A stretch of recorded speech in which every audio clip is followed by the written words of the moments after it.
Rolling, Rocking, Rockabilly, un espacio donde la música y la cultura se entrelazan, porque el rock tiene un pasado. Bienvenidos sean a esta transmisión, a este programa número 20, siendo hoy 6 de junio de 2024. Yo soy Afaba Fraxa y el día de hoy vamos a checar algunas rockonotas relacionadas con el maravilloso mundo del rock. Antes que todo, antes de comenzar, les deseo hayan tenido una buena semana o estén teniendo una buena semana. Ya casi se acaba. Ya mañana es viernes, pero bueno, aquí estamos para seguir hasta el final. Bien, vamos a ver. Primeramente vamos a hacer un viajecito a los años 1956 y 1957 en México y los Estados Unidos. Vamos a ver que en los Estados Unidos, Frankie Lemon and the Teenagers estrenaban un gran éxito llamado I'm Not a Juvenile Delinquent. Yo no soy un delincuente juvenil. Quiero aclarar aquí que en los años 60 esa palabra de delincuente juvenil, de rebelde sin causa, dio motivo a películas, a usarlo de manera peyorativa para referirse a los jóvenes que estaban en ese tiempo, podemos decirlo así, hoy día pues andaban en malos pasos. Entonces, delincuente juvenil, rebelde sin causa, era el mote con el que se les conocía. Pues bueno, Frankie Lemon and the Teenagers sacaron ese éxito, I'm Not a Juvenile Delinquent. Se las recomiendo, es un clásico de los años 50. Pero ¿qué sucede aquí en México? Bueno, aquí en México también se puso de moda en canciones, en películas, el rebelde, rebeldito, rebelde corredor. Y así es que el señor Chucho González escribe y bueno, hace el arreglo, crea una composición para los locos del ritmo llamada Yo no soy un rebelde. Clásica también dentro del rock and roll mexicano. Es una rolita que no llega ni a 2 minutos. Un minuto y cacho. Minuto y medio podemos decir, así 1 minuto 40. Pero muy representativa de la música del rock and roll en nuestro país. Un clásico hecho en México. Y ahora vámonos también a 1956, pero aquí en México. Ya hemos comentado en otros programas cómo el rock and roll en un principio fue adaptado, o bueno, fue tomado, fue recibido, fue comercializado por los adultos, que comenzaron a tomarlo como pues, algo pasajero, pero que iba a dar dinero. Grandes orquestas, gente que se dedicaba al bolero, alguna tipo balada, pero aún no se conocía la balada, las baladas tipo de los 60. Entonces entraron al rock and roll. Pero vamos a ver a una orquesta importante, la orquesta del señor Pablo Beltrán Ruiz, que de hecho compone varios rock and rolls y llega a grabar un disco que, según se dice, llegó a ser exportado a los Estados Unidos. De entre ese disco, pues vamos a encontrar uno muy, pues muy importante. El título del tema es Mexican Rock and Roll. Es una composición que realmente, si la escuchamos hoy día, pues nos puede sonar un poquito más jazz. Pero bueno, rock and rolleado. No vas a escuchar una guitarra, es una orquesta. Pero bueno, realmente, y de aquí el chiste de la canción es que en medio de la canción repite varias veces Mexican Rock and Roll, Mexican Rock and Roll, Mexican Rock and Roll. También compone otras incluidas en el disco, otros temas, por ejemplo, Rico Rock and Roll y Al ritmo de rock, donde va a lucir en esas composiciones un trompetista muy importante que estaba en la orquesta del señor Pablo Beltrán Ruiz, llamado Héctor Halal, alias El Árabe, que de hecho por ahí tengo entendido que llegó a grabar el señor Halal El Árabe, llegó a grabar también composiciones propias, un disco, llegó a hacer arreglos a otros cantantes. Entonces podemos decir que podríamos considerar que el disco de Pablo Beltrán Ruiz, Mexican Rock and Roll, pues es grabado con la RCA y exportado, podría ser el primer disco mexicano exportado de música rock and roll. Bien, ahora vámonos también a ese mismo año a 1956 y pues vamos a ver aquí al señor Lalo Guerrero. Lalo Guerrero, el de las ardillitas navideñas, que conocemos muchos por allí, bueno, pues va a ser un cover a un tema norteamericano llamado David Crockett. Bueno, pero él lo va a llamar Pancho López. Es una canción que recuerdo yo de niño. Yo como me llamo Francisco, entonces de repente tenía unos tíos que me decían Pancho, me cantaba la de Pancho López, ¿no? Pancho López. Bueno, es una adaptación de una canción típica norteamericana llamada David Crockett. También compone a manera de burla, de parodia, una canción llamada Elvis Pérez, parodiando a Elvis Presley. ¿Por qué en burla? Bueno, por el hecho de que, según se dice, por ahí dice el rumor, la historia de que en una ocasión, en esos tiempos, en los años 50, Elvis Presley se dice que llegó a decir que prefería besar a una negra que a una mexicana. Eso causó revuelo en nuestro país. Gente quemando discos, fotografías de Elvis Presley, diciendo que por qué, o sea, pobre, lo satanizaron, pero no fue algo comprobado. Posiblemente no fue cierto, ¿verdad? Yo no creo, en lo personal, yo no creo que haya sido. Pero bueno, aquí, pues, el señor Lalo Guerrero escribió Elvis Pérez, en la cual pues se va a burlar. Y es una mezcla entre ranchero y rock and roll, en español, ¿verdad? Y ahí se van a burlar de Elvis Presley. Eso es, esta canción la va a sacar, bueno, en el 56 y en el 57 la van a sacar dos intérpretes. Primeramente el grupo Los Super Secos, mexicanos. Y después tenemos también que el señor Sergio Bustamante también va a cantar el tema. Todos con gran éxito.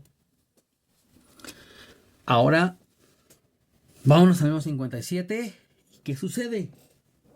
Ya habíamos dicho que los adultos, perdón, que los adultos, pues, tomaron el naciente rock and roll para comercializarlo.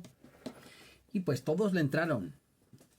Vamos a ver aquí también como el señor El Piporro, conocido de todos, él va a grabar Los Ojos de Pancha, un clásico también, que como lo canta en su canción, podríamos catalogarlo como rock and roll ranchero. Se las recomiendo. Los Ojos de Pancha, de 1957.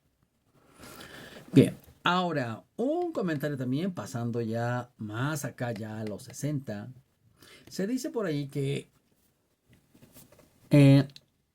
a la salida de Johnny Laboriel de los locos de los rebeldes del rock, de los rebeldes del rock, sale él y bueno, había que buscar a un suplente, otro vocalista.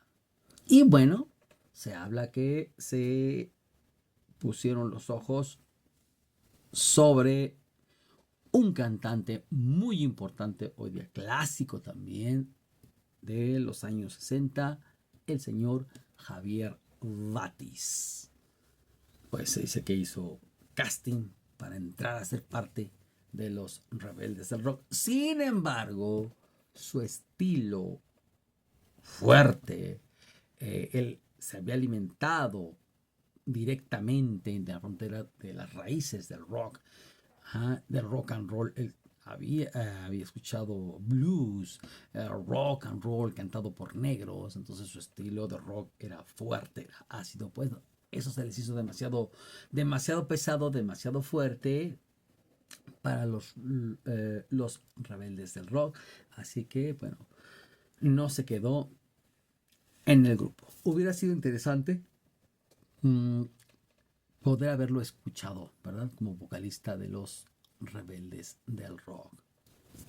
Bien, ahora pasémonos a algo importante por allí. A los 17 años se cuenta que Discos Orfeón le ofrece a Angélica María un contrato, teniendo ella 17 años, ya está comenzando su carrera, ya es importante, y le ofrecen rápidamente, bueno, empieza a comenzar su carrera, empiezan a buscarla y para empezar a dialogar para poder firmar un contrato.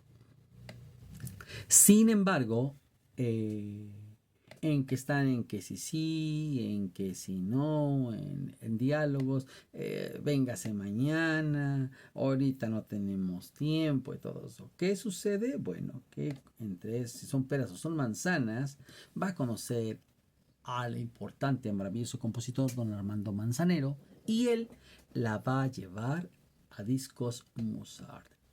Al escuchar la Discos Musart dice, véngase para acá, firman un contrato y es ahí donde va a grabar 8 LPs en Discos Musart. ¿Ah? Dándose a conocer primeramente con dos de sus rolas importantes clásicas, Eddie Eddie, el clásico Eddie Eddie, cover original de Steady Eddie, de Dodie Stevens. Le hace el arreglo Armando Manzanero. Tomemos en cuenta aquí, debemos aclarar que don Armando Manzanero fue el arreglista de los temas que cantó Angélica María. Por eso es que pues pegaban uno tras otro. Él hace el arreglo, le pone letra al español a Eddie Eddie, a Toco a tu puerta, fue otro éxito también. I Knock on Your Door, también es un cover, pero con gran éxito de Angélica María. Entonces, pues, otro hubiera sido tal vez la historia si ella hubiera aceptado, si se hubiera dado el contrato con Discos Musart, con Discos Orfeón. Sin embargo, la Orfeón, pues vamos a decir que se durmió en sus laureles, ¿verdad? Y le comieron el mandado Discos Musart. Vamos ahora con los Hooligans, ese gran grupo del cual ya hablamos en algunos otros programas por atrás, como 2 o 3 programas, hablamos de los Hooligans, de agujetas de color de rosa, de despeinada, de wow, bien. Pues se dice que el nombre que tuvieron en un principio fue el de Teddy Ties, las corbatas rojas, pero que van a cambiar posteriormente rápido a los Hooligans. Pasemos ahora y hablaremos de 3 personajes importantes: Diego de Cosío, César Costa y Leda Moreno. Y los suéteres. Los suéteres que en los años 60 se convirtieron en un clásico, ¿verdad? Tu camisa de vestir, tu corbata y tu suétercito, ¿verdad? Eso era el tipo en B y de muchos otros estilos. Bueno, pues de aquí vemos cómo se hizo moda. Vamos a decir que quien puso esa moda fue don César Costa y también veías algunos otros cantantes usando suéteres, pero podemos decir que quien puso la moda fue don César Costa, el usar suéteres. Pero vamos a ver a quién le deben eso, pues a la grandísima cantante doña Leda Moreno. ¿Qué hace Leda Moreno? Bueno, se dice que ella participa en la grabación de un disco, con los Camisas Negras. Ahí conoce a Costa, conoce a Diego de Cosío y ella es la que les trae de Alemania los suéteres de grecas, y se los regala y lo toma como parte. Principalmente César Costa, él lo va a tomar como algo propio, un distintivo. Los suéteres de Venegas, tan famosos en los años 60. Ahora, vamos a algunas notitas por ahí, notitas internacionales. Vamos a ver aquí. Se habla de que Les Claypool, reconocido bajista, audicionó para la banda, para ingresar a la banda Metallica, para ocupar el lugar de Jason Newsted. Sin embargo, su estilo, pues sí, agradó a uno de los integrantes, a Kirk, pero no a James. Y a quien también, y el grupo también estaba de acuerdo, el resto del grupo. Sin embargo, su estilo, tal vez podemos decir hoy día, demasiado bueno.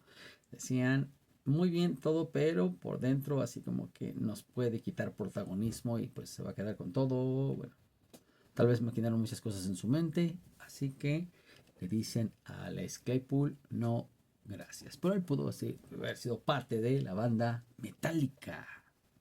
Ahora vámonos con el señor Frank Zappa. Se habla que en alguna entrevista él declaró: los críticos del rock son personas que no saben escribir, que hacen entrevistas a personas que no saben hablar, para gente que no sabe leer. Palabras para tomarlas de muchas maneras. ¿Cómo ven? ¿Cómo ven? ¿Cómo ven? Hasta aquí las roconotas. Espero les hayan sido interesantes. Y rapidito, vámonos a la cuestión, un poquito de cultura, de historia.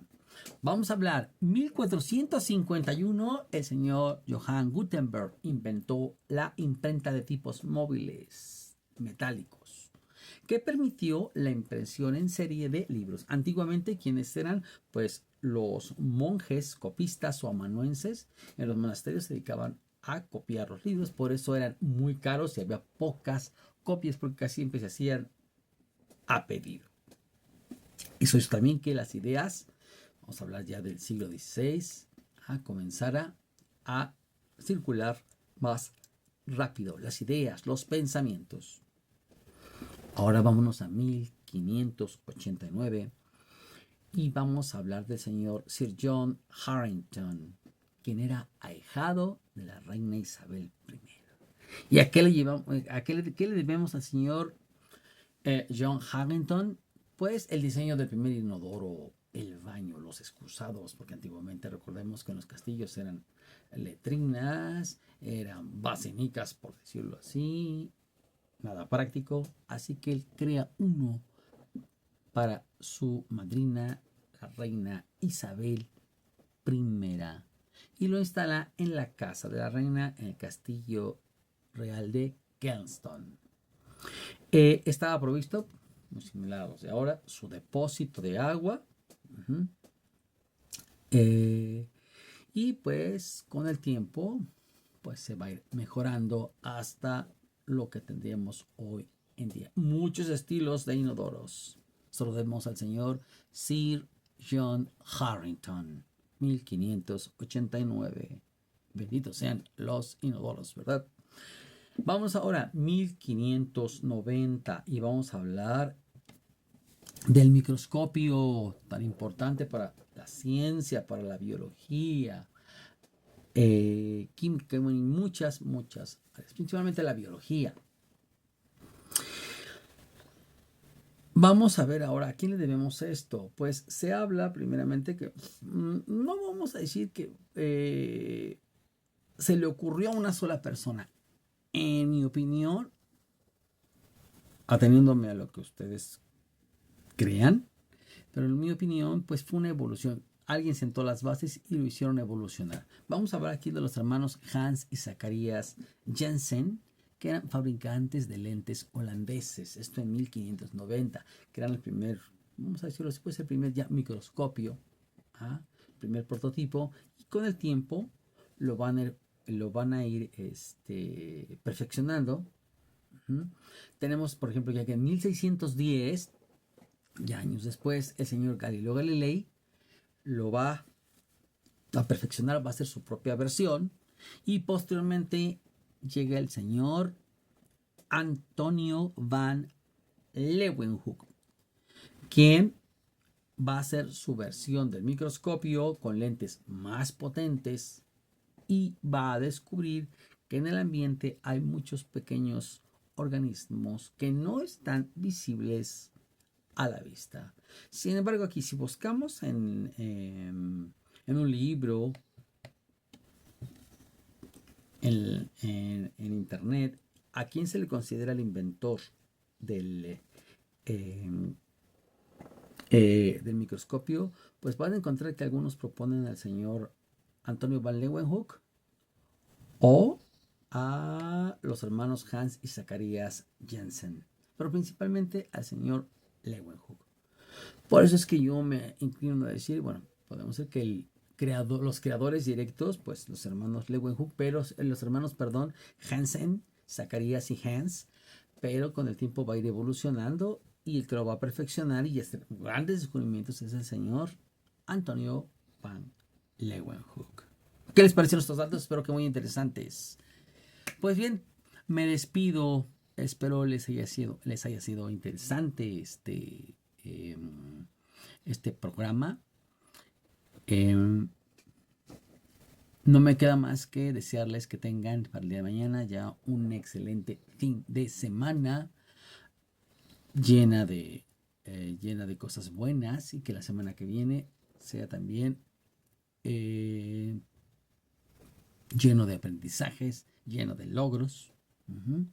Los invito, bueno, a si les interesan estos videos, que se suscriban, que los compartan, que comenten si qué les gustaría más que tratáramos en estos programas, sobre quién les gustaría que habláramos, personajes de los años 60 aquí en México y por qué no posiblemente en Estados Unidos o en otras partes del mundo, porque el rock and roll no solamente fue de México o de Estados Unidos, fue a nivel mundial. Larga vida al rock and roll. Se despide de ustedes su amigo Fava Fraxa. Que tengan muy buena tarde. Y les recuerdo solamente que yo no soy un rebelde, solamente quiero vivir y compartir el rock and roll. Hasta la próxima.